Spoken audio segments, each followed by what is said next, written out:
Antes de começar esse vídeo, eu queria falar de duas coisas muito importantes para mim.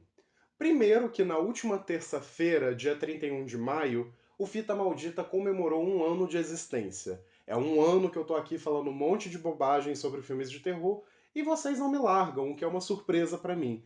E por conta disso eu fico muito agradecido. Além disso, hoje, dia 2 de junho, que é quando eu tô gravando e é quando eu espero soltar esse vídeo, eu também tô fazendo aniversário, eu tô comemorando meus 24 anos. Então, feliz aniversário, tanto para mim quanto para o Fita, e muito obrigado a todos vocês que continuam aí dando view, dando like, compartilhando, espalhando a palavra do Fita Maldita. Eu realmente fico muito grato por tudo isso, e enfim, eu não sei como seria a minha vida se eu não tivesse esse canal e o apoio de vocês.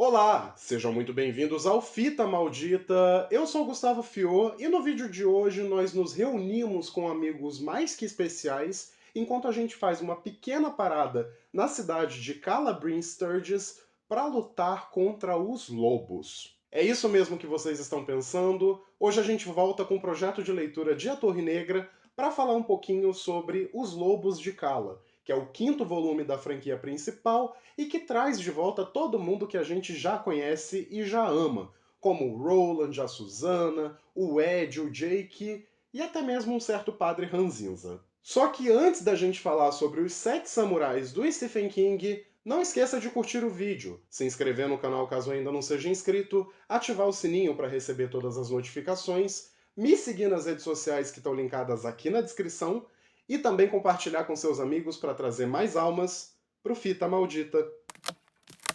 Depois de uma breve pausa na publicação da saga Torre Negra, o Stephen King voltou com força total em 2003, lançando Os Lobos de Cala, o quinto volume.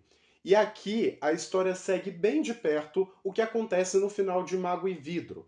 Os nossos heróis já estão a caminho da Torre Negra, só que nessa jornada coisas sombrias estão acontecendo. Enquanto eles se preparam para o destino final e para finalmente encontrar e resolver o mistério acerca da Torre Negra, o nosso grupo, o nosso catete, que é composto pelo Roland Deschain, pela Susannah Walker, pelo Ed Gein, pelo Jake Chambers e também pelo adorável trapalhão Oi, são encurralados por um grupo até que pacífico, que é liderado pelo Padre Callahan. Esse grupo quer que eles visitem a cidade de Calabrine Sturgis, onde a cada geração alguns cavaleiros misteriosos chamados lobos aparecem para sequestrar crianças locais. E essas crianças são levadas para a base de operações deles, que é chamada de Trovão. Acontece que lá elas passam por eventos muito traumáticos e acabam retornando para Calabrine Sturgis algum tempo depois, só que em estado vegetativo. O curioso é que em Cala é comum que as mulheres grávidas deem luz a gêmeos,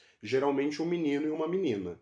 E aí esses lobos vêm e pegam uma dessas crianças para levar para lá. Só que os filhos únicos, apesar de serem raros nessa cidade, também não são poupados por esses seres meio sobrenaturais. E ao mesmo tempo, coisas estranhas começam a acontecer com a Susana.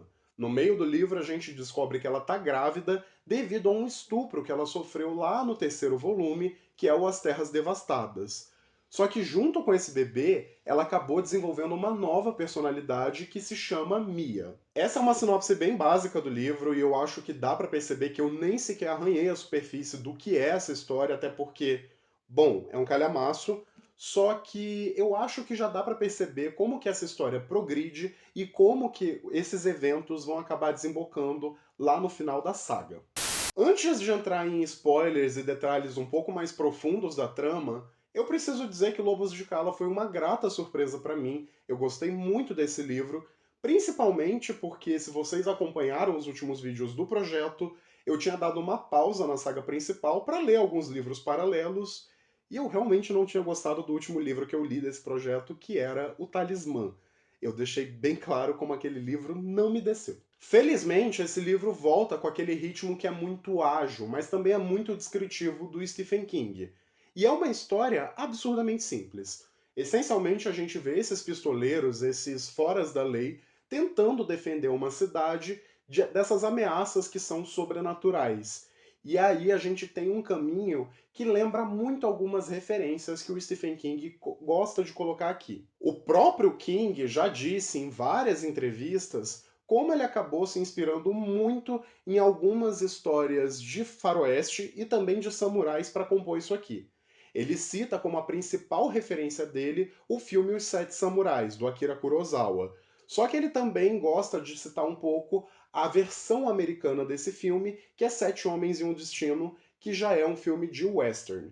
E ele também cita como influência a trilogia do Homem Sem Nome, que foi dirigida pelo Sergio Leone e que conta com o Clint Eastwood no papel principal. E esse livro em particular se comporta muito como essas histórias. Essencialmente, a gente vê um grupo de forasteiros chegando em uma cidade e se preparando para um grande combate para defender a população local.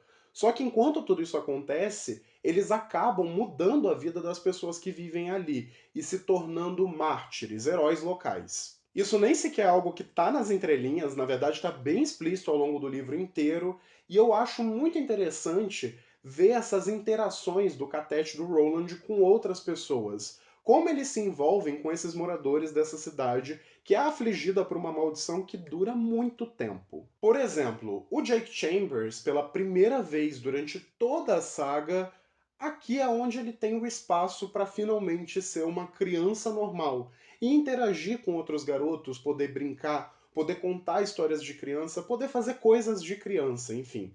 E isso torna ele um personagem muito importante no desenvolvimento dessa narrativa, principalmente porque ele é uma das peças centrais no combate contra os lobos. Só que não é só isso não. Na verdade, eu acho muito interessante todos os paralelos que o King faz entre a história de Lobos de Cala e a narrativa que o Roland contou pra gente lá em Mago e Vidro.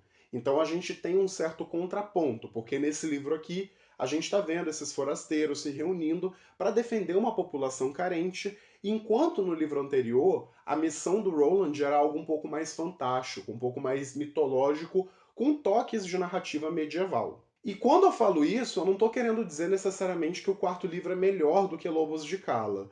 Eu só estou dizendo que lá a história se passa num passado onde o Roland ainda não tinha sido exilado de Gilead.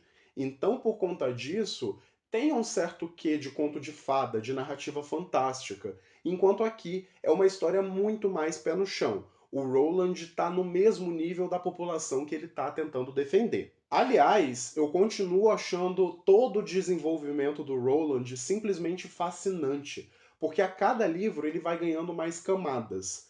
Aqui, por exemplo, ele costuma participar muito da ação, então ele está sempre dando os tiros dele, salvando o pessoal, enfim, fazendo todas essas coisas de herói clássico. Só que eu fiquei surpreso em perceber como ele é sábio. Ele não age por impulso e ele tá sempre com muita destreza. E isso acaba diferenciando muito ele desse arquétipo do machão que a gente já tá acostumado a ver na cultura pop. E vocês devem ter notado, mas lá no começo do vídeo eu citei um retorno bem importante para esse livro aqui, que é o do Padre Callahan, que apareceu pela primeira vez em Salem, ou A Hora do Vampiro, ou Os Vampiros de Salem, enfim, tem vários nomes, e inclusive eu vou deixar o link do vídeo que eu fiz sobre esse livro aqui no card. E sinceramente, eu tenho um caso de amor e ódio com esse personagem. Porque eu gosto muito dele, eu acho ele um personagem fascinante e muito bem desenvolvido, só que eu também acho que ele está atrelado ao que tem de mais problemático sobre esse livro.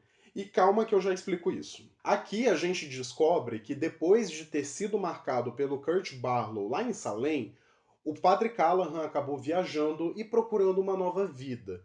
Só que no meio do caminho ele acabou se entregando ao álcool e também perdeu muito da sua própria fé.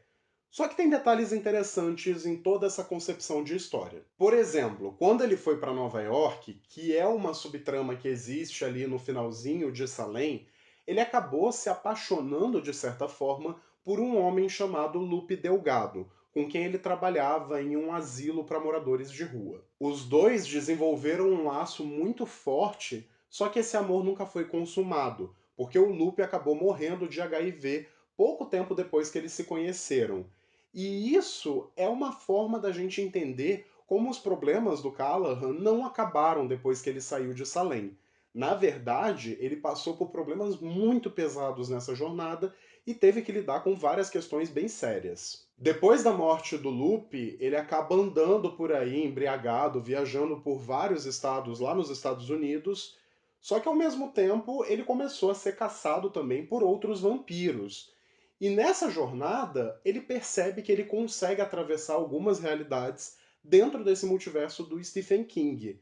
E é assim que ele foi parar em Calla Bryn Sturgis. Além disso, tem todo um subplot muito interessante envolvendo o Homem de Preto, em alguns flashbacks que explicam um pouco da relação dele com o próprio Padre Callahan. Então você vê a história dos dois se entrecruzando. Só que eu não vou falar aqui, eu não vou entrar em muito detalhe, porque eu não quero dar spoiler, e eu acho que é uma coisa que vale a pena você ter a experiência de ler para entender como que todas essas peças do quebra-cabeça se encaixam. Agora, eu tenho um problema sério no que diz respeito aos Lobos de Cala.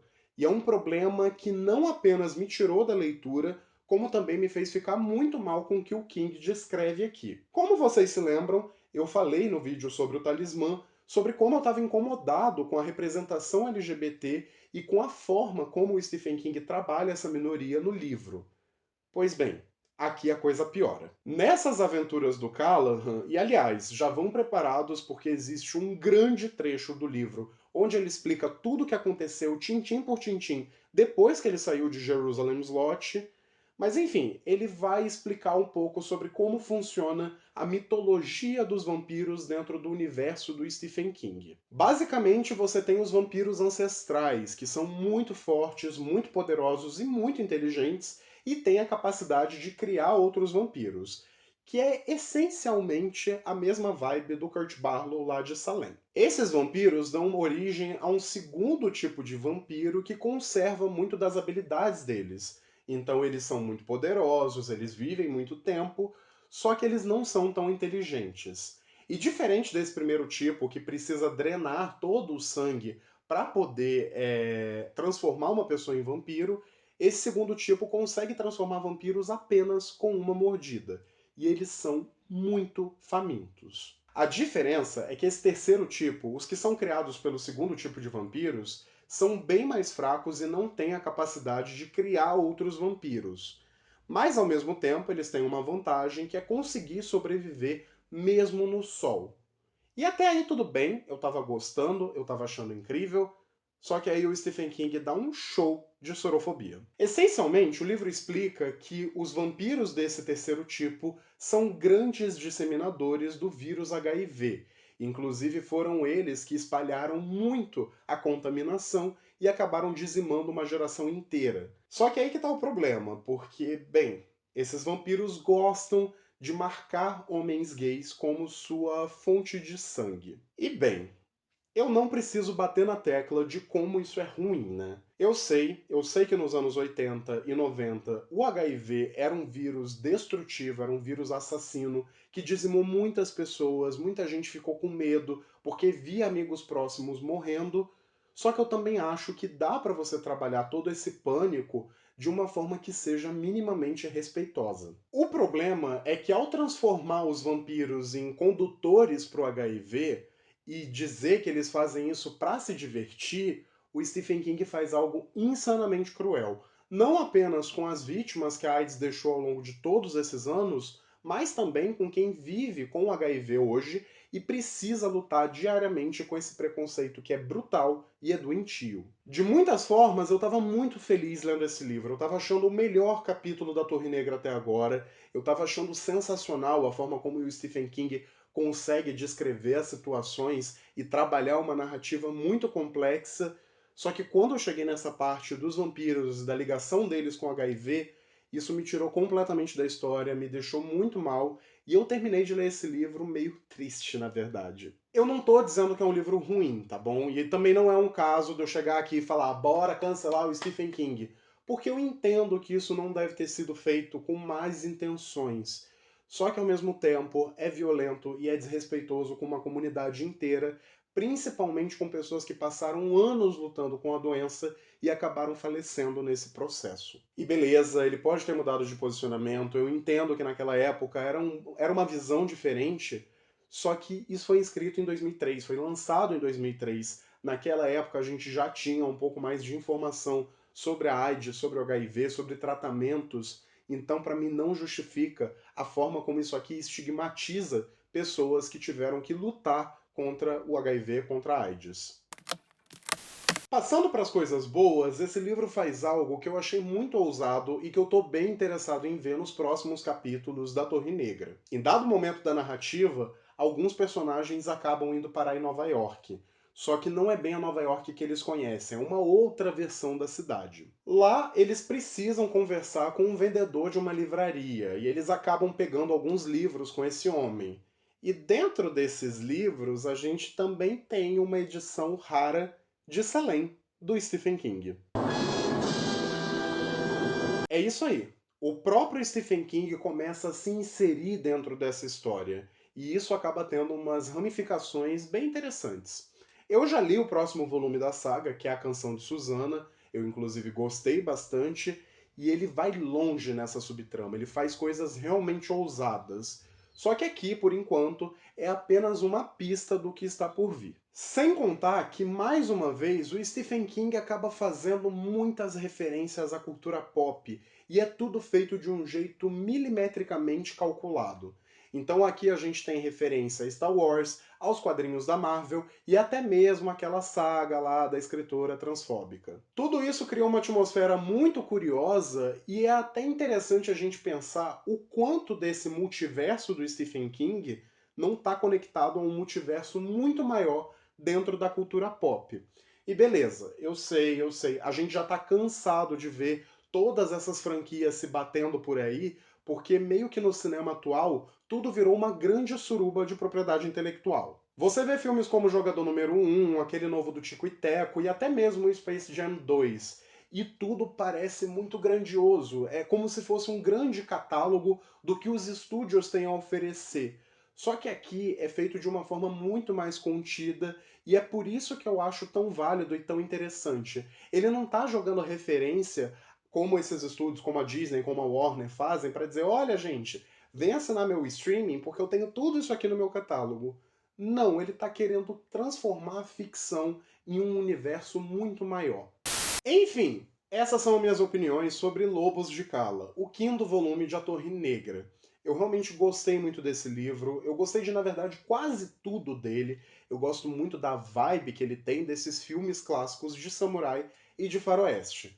Só que ao mesmo tempo é aquilo, as questões de representatividade. Mas beleza, eu entendo, era a época, o Stephen King mudou, e eu acho que a gente tem que ter uma visão um pouco mais crítica disso. Não só para a gente entender que era a época, mas que a gente não pode repetir esse tipo de tropo, esse tipo de narrativa, porque ele é prejudicial até hoje. E eu espero, de verdade, que o Stephen King não repita isso. Até porque a gente tem mais alguns livros aí para terminar, inclusive uma continuação de O Talismã, que é um livro bem homofóbico, e eu realmente não quero me deparar com isso de novo, por favor. Mas me digam vocês já leram o quinto volume de A Torre Negra? Qual que é a sua opinião sobre Lobos de Cala? Deixem aí nos comentários, e só para lembrar que no box de descrição desse vídeo tem uma planilha com todos os livros que fazem parte do projeto de leitura de A Torre Negra e também os links dos vídeos que eu já fiz sobre eles. E se você ficou até aqui, primeiramente muito obrigado pela sua atenção e pela sua disposição, e por favor não esquece de curtir o vídeo, de se inscrever e também de compartilhar o Fita Maldita com seus amigos para a gente poder expandir cada vez mais a nossa comunidade. E para não perder o costume, sempre se lembrem, eu vejo vocês muito em breve.